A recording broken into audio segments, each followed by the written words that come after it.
Can you hear me?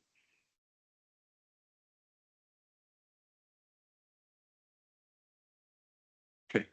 Yes, Deputy Mayor, we can hear you. Well, good morning, everyone, and welcome to this special budget meeting of the Barrie Police Service Board for September 12th, 2024. I'd like to call the meeting to order and begin with our land acknowledgement. In keeping with Indigenous protocol and building respectful relations between Indigenous and non-Indigenous peoples in Canada, it is customary to acknowledge the traditional territories and ancestral lands of Indigenous peoples. We would like to acknowledge this sacred land on which the Barrie Simcoe Emergency Service Campus operates. It has been the site for human activity for 15,000 years. This land is the ancestral land of the Wendat and the Anishinaabe Nation. The treaty that was signed for this particular parcel of land is collectively referred to as the Williams Treaty. We are dedicated to honoring Indigenous history and culture. We also recognize the enduring presence of Indigenous peoples on this land and are committed to moving forward in the spirit of reconciliation and respect. Big wish. Thank you. Our agenda was distributed in advance. A motion to approve today's agenda. Any amendments, questions with respect to today's agenda? Seeing none, all those in favor? I should add that for those that are watching, maybe watching either live or later, that Deputy Mayor Thompson has joined us. He is virtually this morning. Any conflicts of interest any members of the board have with respect to today's agenda? Seeing none, we'll move right into our special presentation this morning. First draft of the 2025 Barrie Police Service Operating and Capital Budget. Just a bit of an introduction before we get into the presentation. Staff have been working on this for many months, hundreds of hours by many of our staff to get to where we are today. The board appreciates all the hard work and effort that's gone into it. I thank you for that. The purpose of today is for the board to receive the first draft of the budget. We will then do our due diligence and review that budget. It is the intent that at our October 17th meeting, we will approve the budget or amended budget or change, but we will finalize the budget process from our perspective at our October 17th. With that, I'll hand it over to you, Chief Johnston, to begin our presentation. You have a number of our staff, I should say, not your staff here today. I appreciate everyone's presence. Hand it over to you, Chief. Thank you, Chair. Myself and our Finance Manager, Tyrell, will go up to the podium, do the presentation. The team here today is reflective of our broad service, but certainly open to answering any questions the board may have with respect to what you're about to see.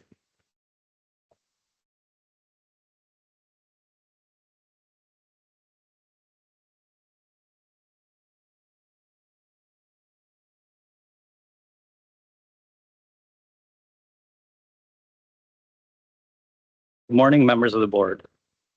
Together with the chief, deputy, Jenna, my team, and finance, we put together our proposed 2025 budget request with the goal of finding the balance between fiscal responsibility and ensuring the service has the necessary resources to meet the expectations of the community, both now and in the future.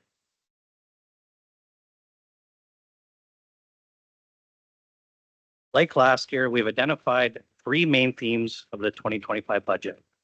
These align with the buildup of the budget requirements over 2024, and we've done our best to break out each financial pressure for a greater understanding of contributing factors and to allow for better decision-making.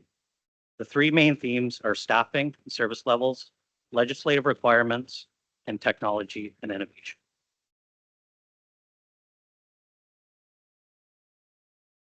As we look forward to 2025, our intention is to prepare a fulsome budget plan that considers not only the financial and people resources, but also identifies current and future risks and opportunities. Under risk, you will notice the first three listed here are legislative requirements with the new Community Safety and Policing Act, the WSIB legislation for mental stress injuries, and the NG 911 provincial rule. The next two relate to upper level government funding streams.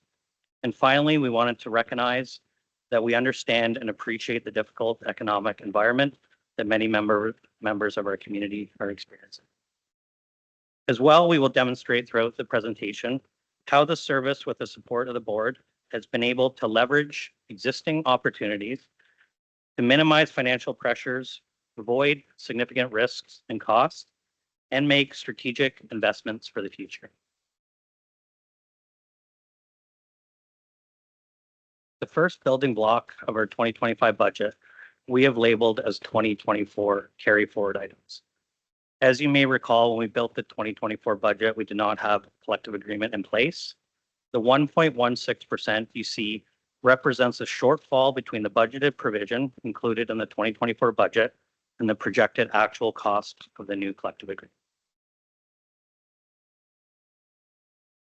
We've tried to illustrate that although the shortfall for 2024 has been mitigated with the allocation of the 2023 year-end surplus, the shortfall of about $787,000 still needs to be picked up in the base operating budget for 2020.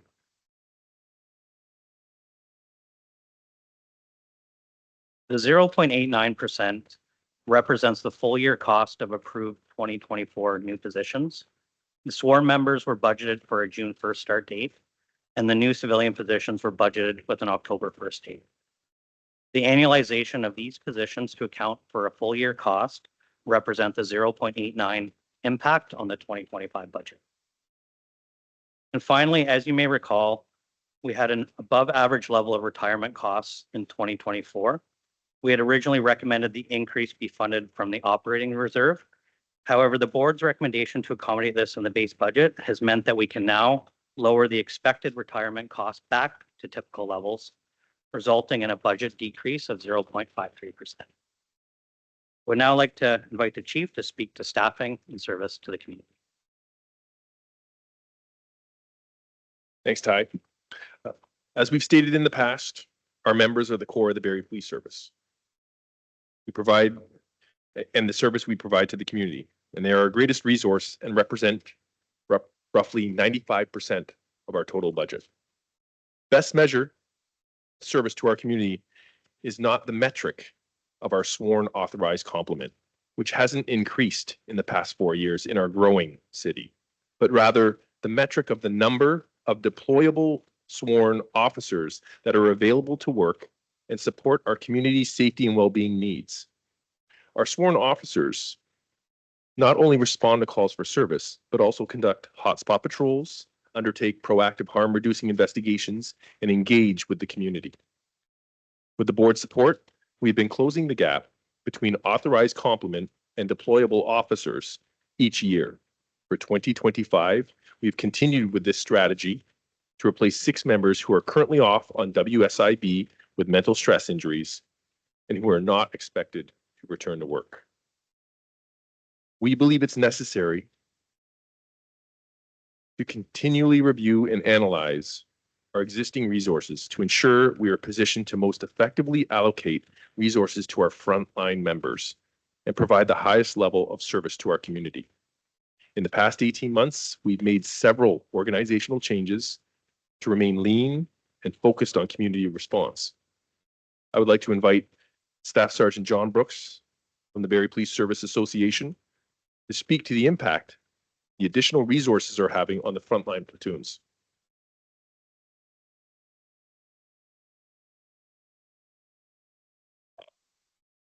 Thanks, Chief. Good morning, members of the Barrie Police Services Board. As the president of the association and staff sergeant on frontline patrol, I can tell you that we are constantly monitoring our staffing levels to ensure that we are adequately resourced to meet the needs of the community. As you can imagine, when our staffing levels are reduced, this puts a great strain on our existing officers to pick up the additional workload. This can lead to burnout, low morale, increased occupational stress, and the likelihood that our healthy members become unhealthy and unable to work. This then adds further strain to an already strained work environment.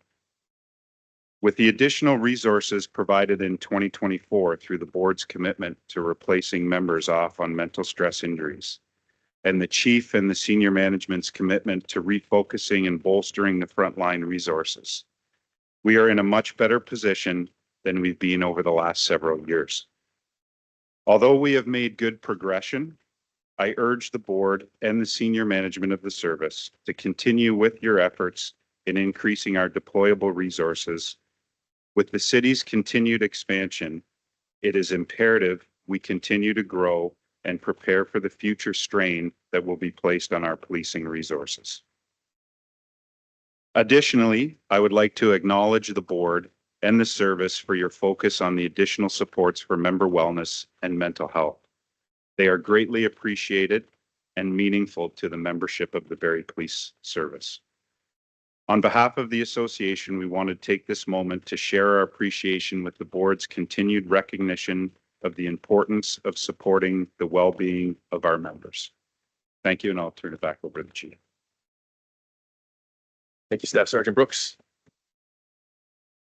The chart before you represents both community reported and proactively detected harm and the correlation with our resource levels. While increased resources doesn't impact community reported harm, we can see the direct correlation of resource levels with proactively detected harm.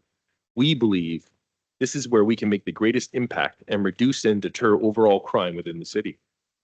The Barrie Police Service continues to make concerted effort to engage in proactive policing and proactive patrols of high harm areas in an effort to deter and prevent crime and high harm from taking place. While our city is growing, and unfortunately community reported harm is increasing with that growth, we can also see the impact that our proactively detected harm is having. Proactively detected harm refers to things like arrests for drug trafficking, firearms being taken off the streets, traffic stops, and bail violations. From this chart, we can see that when our proactively detected harm is higher, it aligns with the times when our staffing levels are highest.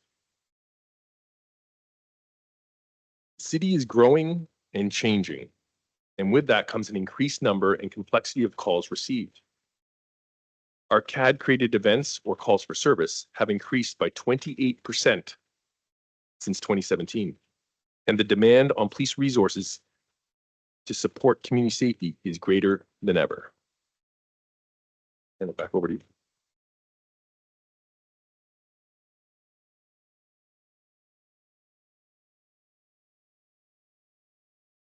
Second building block of our 2025 budget is non-discretionary.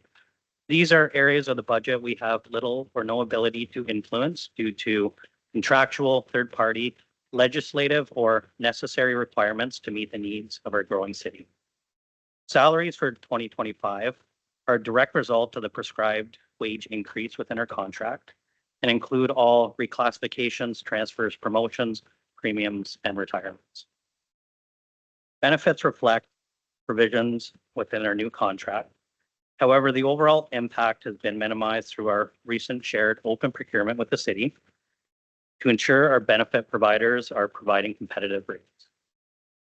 Our rates for life insurance, long-term disability, and accidental death and dismemberment are fixed for 3 years, while our other benefits are subject to prescribed.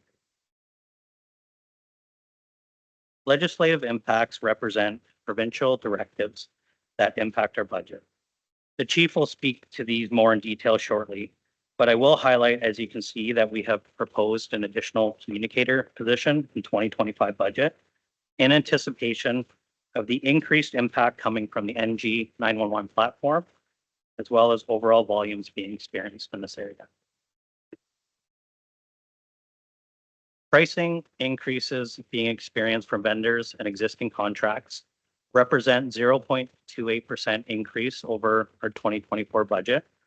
This is approximately 1/3 of the inflation we were experiencing a year ago. And finally, the last significant impact we have categorized as growth related. These represent non-staffing related items such as licensing, data storage, devices, and equipment such as CCTV. Non-discretionary items represent a total of 4.41% increase on our 2025 budget. Now the chief will speak to our second main theme, legislative requirement. As Ty mentioned, we wanted to spend some time highlighting the three main legislative areas that are impacting our 2025 budget.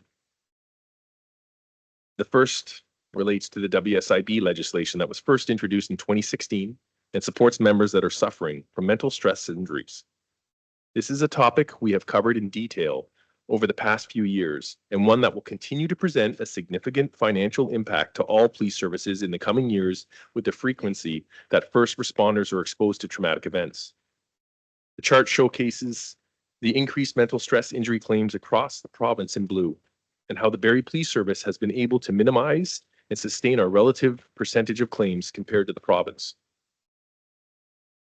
At present, Barrie Police has maintained the current number of members that are off due to mental stress injuries, and we've had success supporting return to work transitions with the wide range of wellness initiatives to support our members and help them manage their exposure and response to trauma.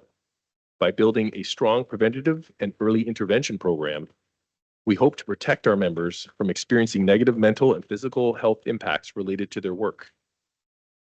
These investments made in member wellness, along with the added mental health supports, have minimized the overall impact to 0.17% for the 2025 budget. With the introduction of the new Community Safety and Policing Act on April 1st, 2024, the service has been adapting to the various new legislative requirements. Three main areas resulting in added costs are new uniform specifications, active attacker requirements and equipment, and new mandatory training focused on mental health crisis response and incident command. The service is exploring any and all opportunities to minimize the financial impact through hosting courses in-house, partnering with other police services, and developing protocols to provide shared access to required equipment and services to meet the new legislation. The final legislative impact is driven by the provincially prescribed Next Gen 911 rollout, which will provide additional functionality for residents. The service has received $1.5 million in grant funding for the first two phases of this project and has applied for an additional $281,000 in phase 3. However, the service is also planning and preparing for the ongoing sustainability with required IT infrastructure, data security, and storage, and the anticipated increased resources in our communications unit required to meet the expanded functionality. Ty will now come back up and introduce the final section of our budget presentation.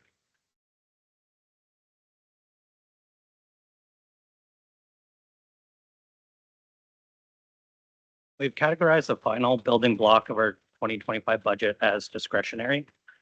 These are areas within the service we look to find opportunities to offset financial pressures, make strategic investments, and prioritize new staffing requests to ensure the service is positioned to respond to a growing and changing city while increasing transparency and mitigating risk. The first staffing request you see is a continuation of last year's strategy to replace a total of 12 members, 6 in 2024 and 6 in 2025, that are currently off work on WSIB resulting from mental stress injuries for greater than 2 years, with the goal of increasing our deployable officers to the community without increasing our authorized complement of 250. We would plan to hire new officers for July 1st, 2025, resulting in an impact of 0.46% on the 2025 budget. The full year salaries and benefits would result in a light 0.46% impact on the 2026 budget. Next, with the expansion of body-worn cameras and the associated work required to store, redact, archive, and prepare for briefings, we are requesting an additional resource in our digital evidence management unit. This is proposed for January 1st and would impact the 2025 budget by 0.1%. The last staffing request is an increase to our casual budget for special constables of $700,000. Special constables would continue to be utilized to support the downtown initiative, frontline platoons, and provide additional support to cells as needed. Revenue and efficiencies include increases in user fees such as pay duties, criminal record checks, and fixed asset sales, increased interest revenue and savings achieved in fuel, insurance, and other efficiencies identified across the service. Collectively, these have reduced the budget request by 1.9%. Finally, we are requesting a minimal investment in technology and innovation that would result in a 0.12% on our 2025 budget. The chief will speak to some of the ongoing technology initiatives and the final theme of our budget presentation.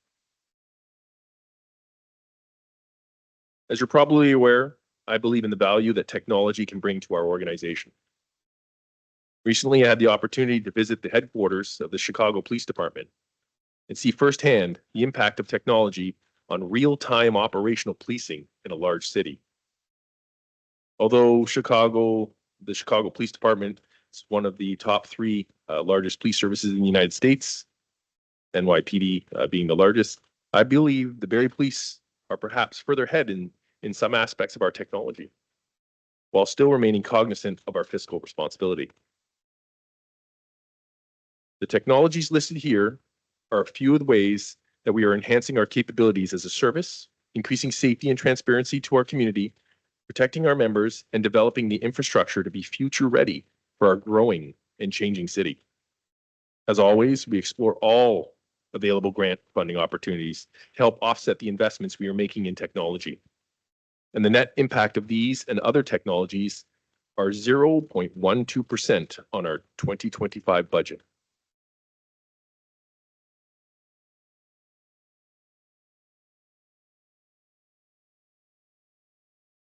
With a carryover from 2024 of 1.52%, combined with the 2025 requirements of 4.27%, our total budget request is 71.4 million, which is an increase of 3.9 million or 5.79%. This does not include any provision for increased assessment revenue from growth within the city, which historically has been in the 2 to 3% range. Before we conclude our presentation, we had a couple final items for consideration and communication. The first is a budget amendment that we're hoping to make. This would include an increase in expected savings from salary gapping and an offsetting increase to our overtime budget with the net zero impact on our budget request. Historically, we've realized more salary gapping savings than budgeted and also experienced overages and overtime compared to budget as a result of stat holidays, major incidents, and shift supplement requirements. This amendment would realign both budgets to give us more accurate and realistic budget to actuals going forward. We also wanted to identify two known pressures for 2026.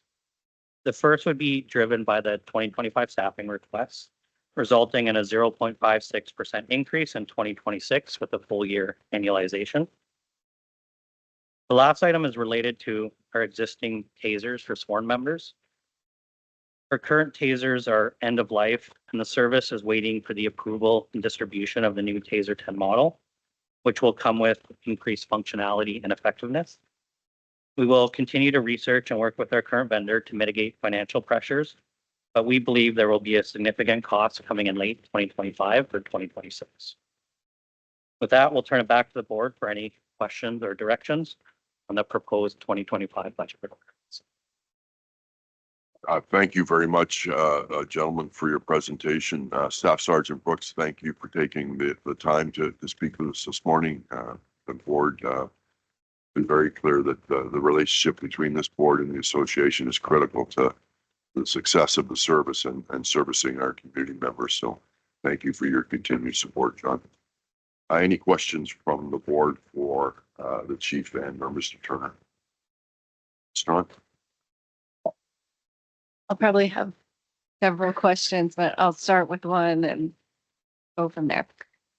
One of the areas of the presentation is staffing and service to the community. And Chief, you touched on how our staffing really is our service to the community. If we don't have any staff, then we don't have a lot of service.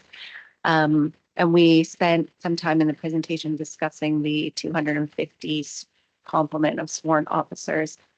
I'm wondering if we have any data or like if you can provide us with some numbers on the number of special constables that we have. There's a line item to increase the number of special constables. And if you could just discuss how many special constables we already have, what that number, like the 700,000, how many people does that equal, if we can get it, or like more about the impact to the service, because I know that our staffing complement, while we talk a lot about sworn officers, the sworn officers are need the special constables and the civilians and the all of the people that are employed by the Barrie Police Service work together and are part of a team. So just a little bit more information on that, please, would be helpful.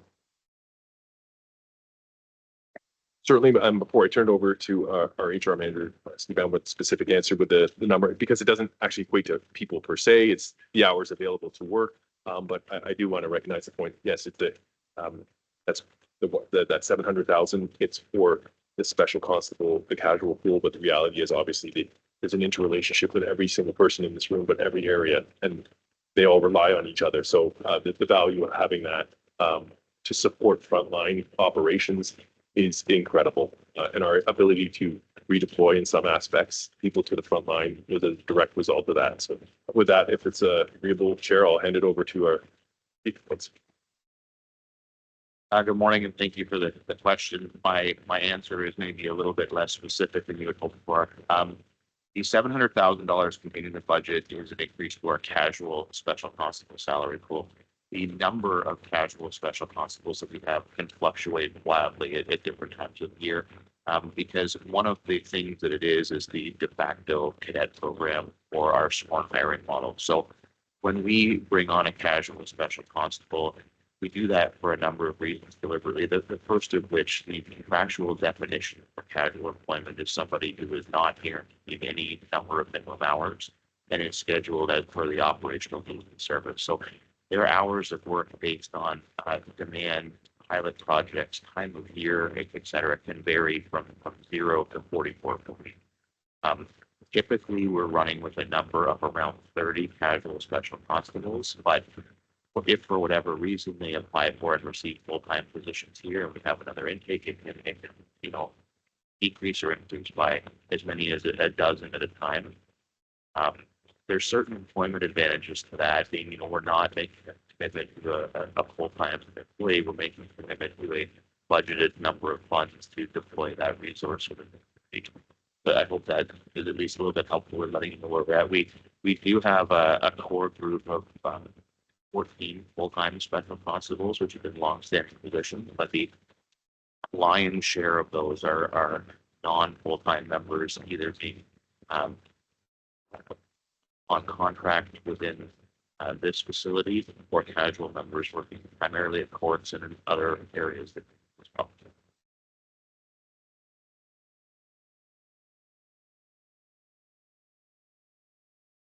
Please continue. Just on the same vein, along the staffing and service to the community, with the replacement of 6 officers that are not expected to return from WSIB, are those hires new officers, new recruits, or experienced officers? So over the last several years, we've been operating on the basis that we're doing blended hiring. So that would be a blend of both experienced officers and new recruits. There are certainly challenges with new recruits in the sense that there's unprecedented demand at the Ontario Police College. We may ask for, this year, for example, we asked for 24 seats. We'll be very lucky to get the majority of those, but it's not a guarantee anymore that if you ask for a number, you receive that number. And in fact, often you receive fractionally less than that. As a result, we've started hiring experienced police officers several years ago, and organizationally, I think we're all in alignment. It's shown a very, very good blend of experience and new, and the platoons have certainly seen tremendous value in those experienced officers, primarily come from larger services to offer that own skill set to Barrie. So for next year, we would plan on that blend. It would probably work out to, depending on, the candidate mix, roughly a third experienced and 2/3. I guess just as a follow-up to that and not necessarily for this meeting, but maybe for a future meeting, that could be something that we discuss the places available at the Ontario Police College and if that's meeting our needs, and perhaps there's some advocacy that the board could do around that. I don't know. If, anyways, I'm just saying if we can make a note of that for perhaps a future discussion at a future board meeting. Not any further questions? Joey? Renato, please. Thanks, Mr. Chair. Thanks for the presentation. And I had a couple of questions. WSIB, the last budget presentation, City Hall, January of December, there was discussion on the number of individuals that being able to be moved from WSIB to active, and sometimes within the roles, sometimes it's looking to partner organizations, very please. I think you said the number is constant, it's consistent with the previous year. Is that accurate? Or did we have some folks change the status over the Good morning. We did actually have some successful return to work this year, which is wonderful. The problem is only 2 of those actually returned to frontline duties. So what we find most often with mental stress injuries is that although they're able to come back to work in some capacity, either it's not full-time hours and it's not frontline deployable. So we find conditions in the service as impacting for good rights, but they're not actually deployable. And if I could, and that metric that we spoke about, the important metric is that it's that fully deployable. And that's the important part. You're seen on that front line and impact our community. in terms of the special constables, I had a similar question to Lynn there, but saw was 700K going to as an increase, right? That's not the overall budget, it's an increase in that budget. And saw it tied in under the slide of I believe it was some of the front line downtown things that director might be putting together. So it was in the section of new or additional staffing requests. So independently, their staffing requests, but you're combining their staffing requests for frontline, the DEMS positions. What percentage would end up being front line if that would be 100%? So we can get that specific for you, but just in terms of that, a portion of our special constable will assist. Oh, I think Steve's going to jump in, but just our ability. So in redeploying other resources within the organization to the front line came from our special constables, putting them into cells as opposed to removing some of our sworn people that were there. It depends on how you look at it to a degree, but Steve, you want to try to pull it on that? Thank you. So I'll speak to the 2 pilots that we've been running this year, which is directly reflected in that slide. So we have a downtown community engagement special constable. There are currently 4 special constables partnered with police officers working the downtown for. That's running from May to October of this year as a pilot. Additionally, there are 4 special constables deployed as platoon special constables who are tasked with what is permitted under the new CSRA for low priority types of calls. So things like scene security, guarding a prisoner at the hospital, things of that nature. So we can have a special constable deployed for that, which results in the police officer responsibility. So certainly it's very efficient perspective from a resource deployment perspective. The pilot, the end of pilot results will wrap up towards the end of October, but at this point, they've been very successful, and the service would like those to stay going forward. Again, derived from casual pool of money that is not making it's a full-time member, but it's as a resource. Okay, and then, I'm going to jump into what this latest represented that area, but really, is the same subject. Our new hires in, that are being requested for July 1st, when would those folks be able to be actively? The new hires in terms of the substituting officers, our goal would be to have them fully deployable by the 1st of July. So we would bring them on, especially if those experienced hire 2 to 3 weeks in advance of that for their orientation training.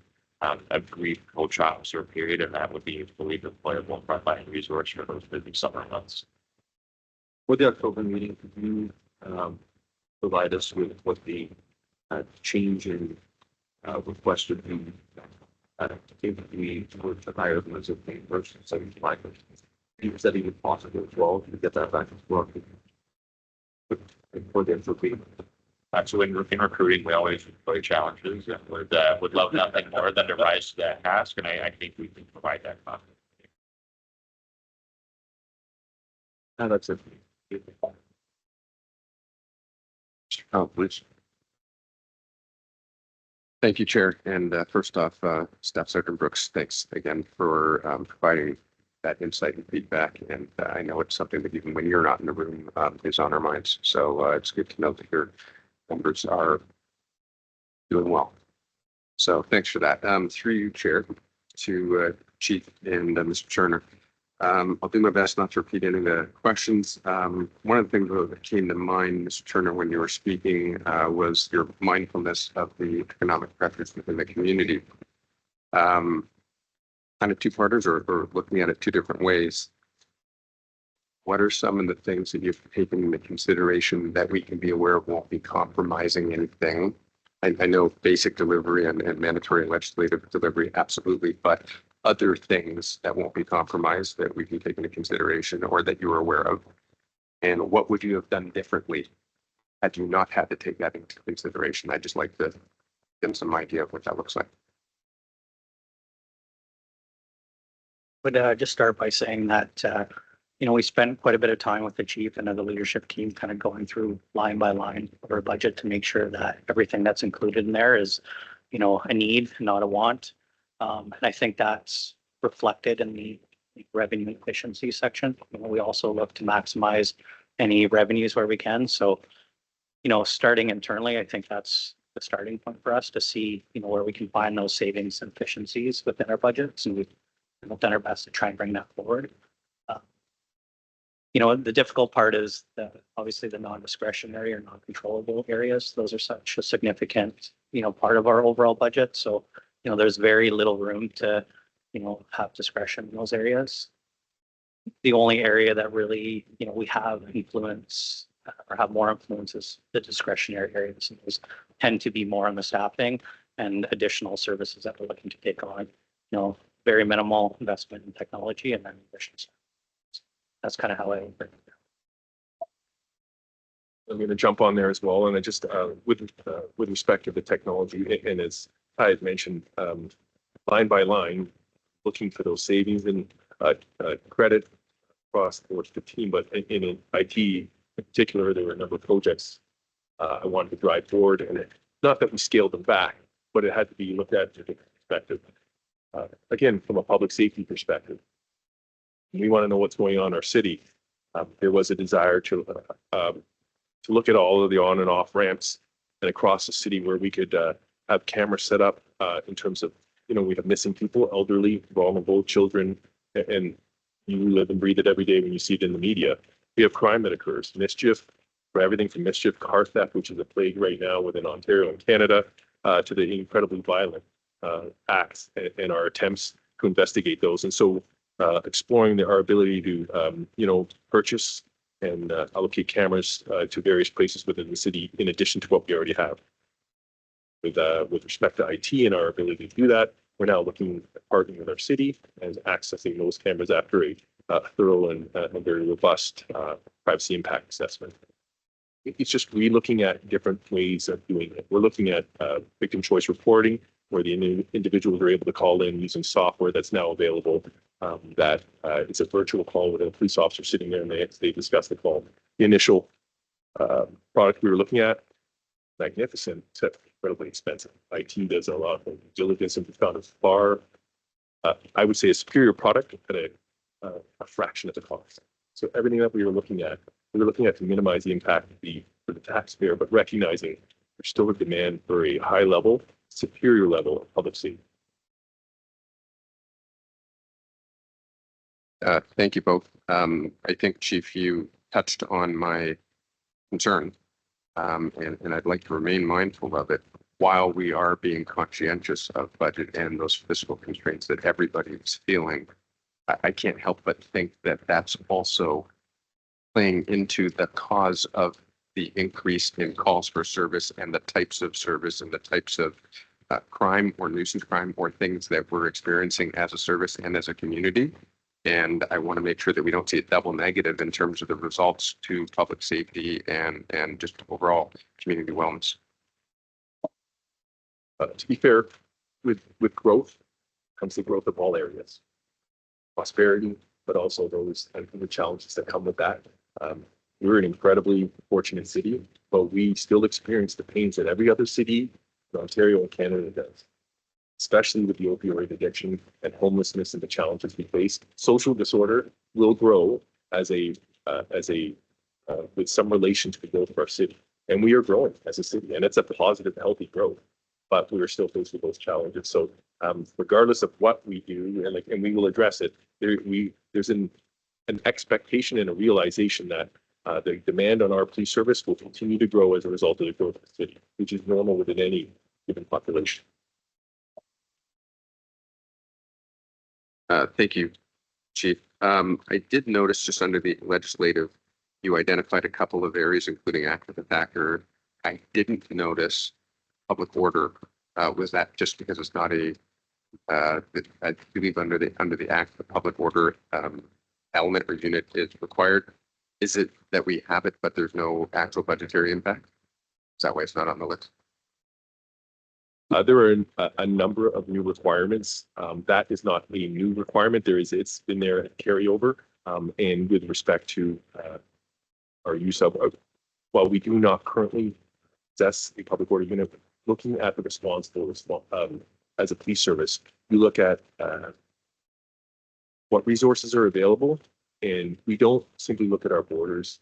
We are part of police services in Ontario, and there is an acknowledgement that economies of scale exist. So resources that a city our size need on a regular basis, tactical support, and identification service, all this specific stuff, and those specialty units we do possess. But with something like a public order unit, we've made arrangements with other police services for the provision of those services should they be required on those. And it's been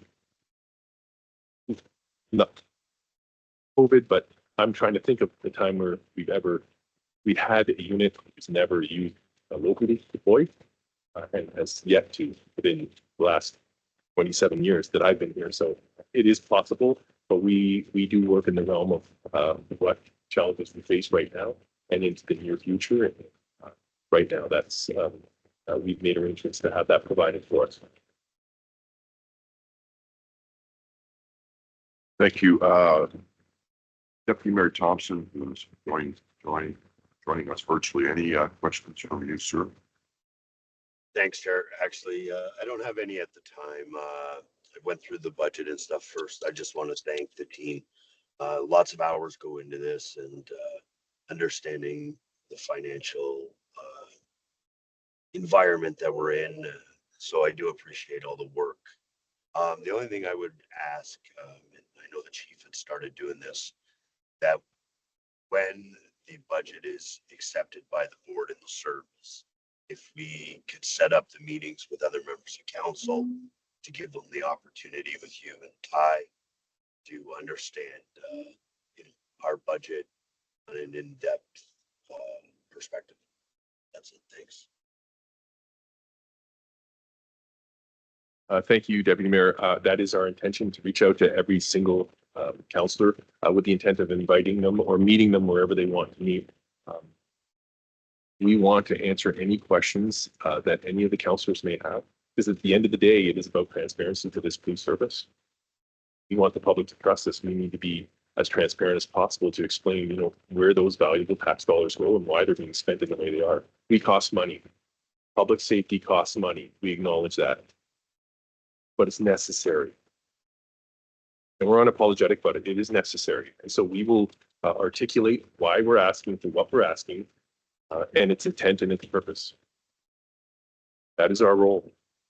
We want to provide public safety and make this a safe community where people feel safe, and it is safe. Thanks, Chief. More a comment, I guess. We get the deployment sworn slide back up. Is that possible?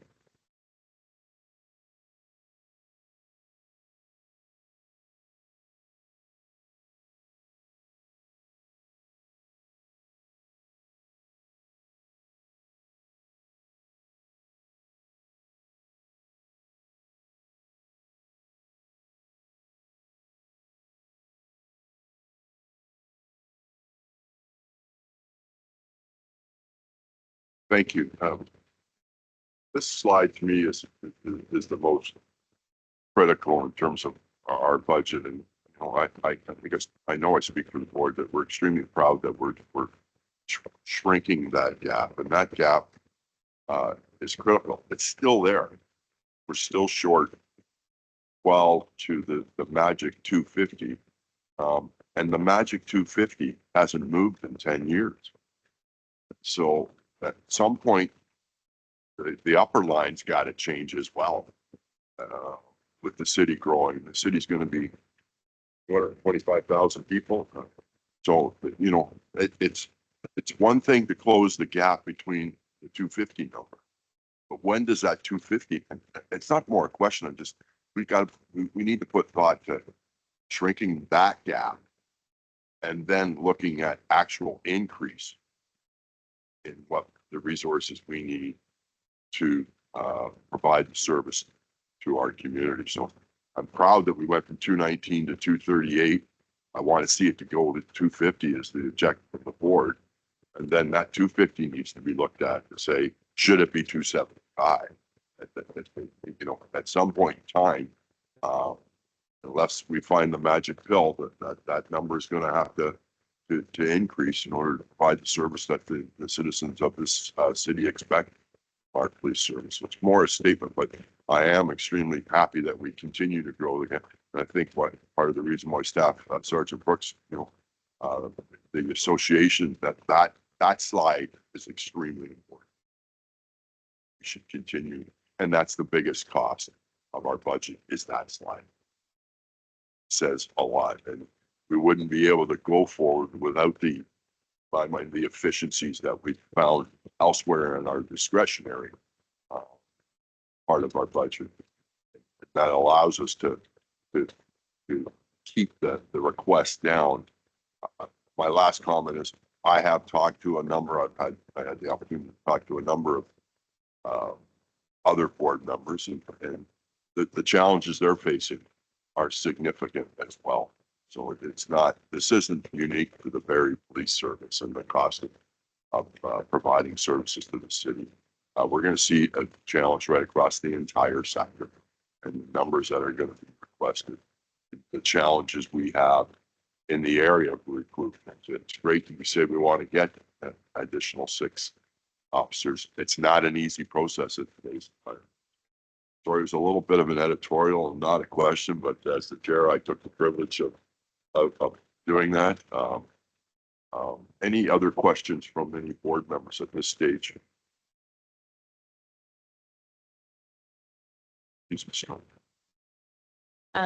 In past presentations, we usually see a line for WSIB and our WSIB reserve. I didn't see that in this presentation.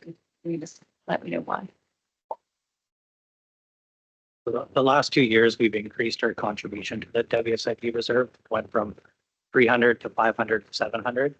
This year, we're actually projecting to be just a little bit under 700. So we still think that annual contribution is appropriate, but that would change in the future. Then we bring back something different.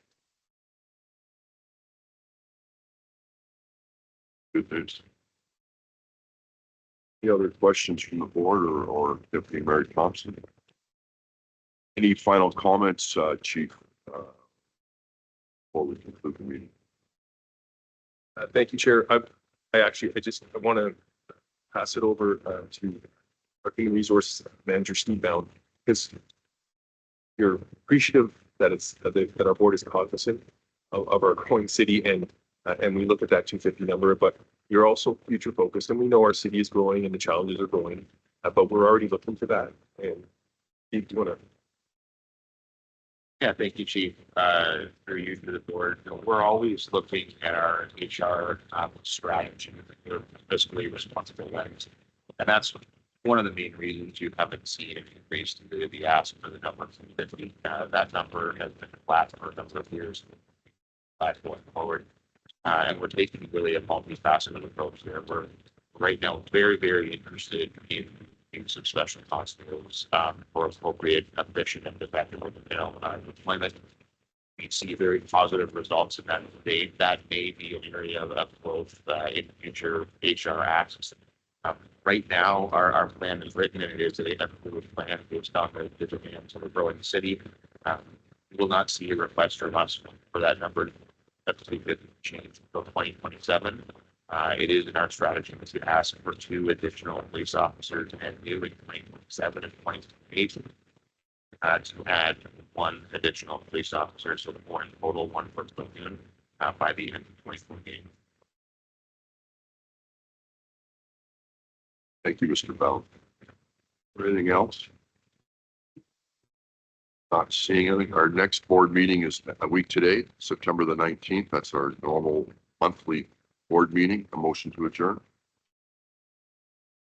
Meeting adjourned. Thank you again, everybody, for all the work that's gone into getting us to this stage. The board appreciates you. Thank you.